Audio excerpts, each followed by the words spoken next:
Can I ask you a personal question? Sure. Why are you so into Pinot? I mean, it's like a thing with you. Pinot.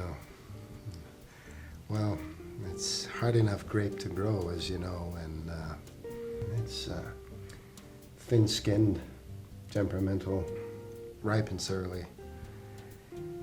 And it's not a survivor like Cabernet that can pretty much thrive even when neglected. You know, Pinot requires constant care and attention, and can really only grow in certain tucked away corners of the world.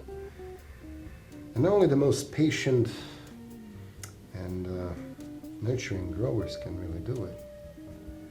Can tap into Pinot's most delicate and fragile nature.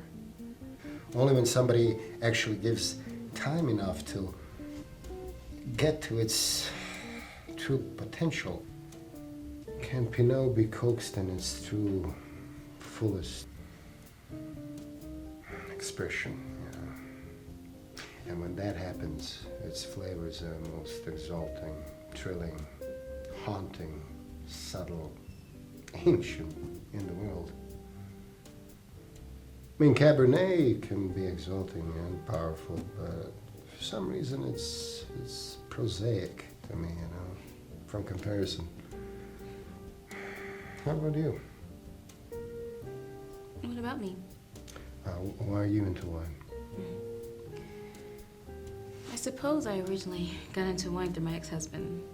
He had a big, show-off kind of cellar. But then I found that I had a really sharp palate. And the more I drank, the more I liked what it made me think about. Like what? Like what a fraud he was.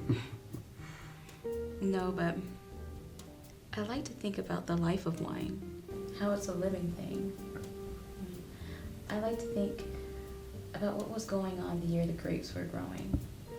If the sun shined that summer, or if it rained, what the weather was like.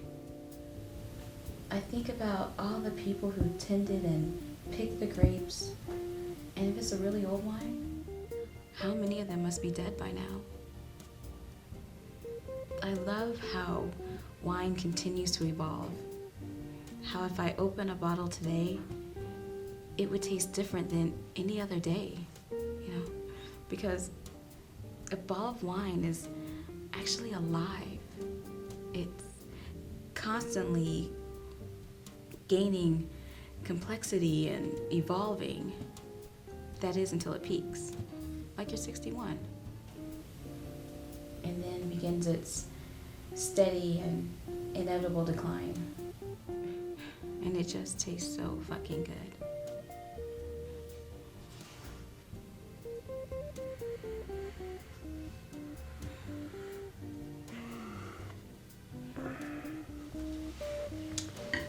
The restrooms over there?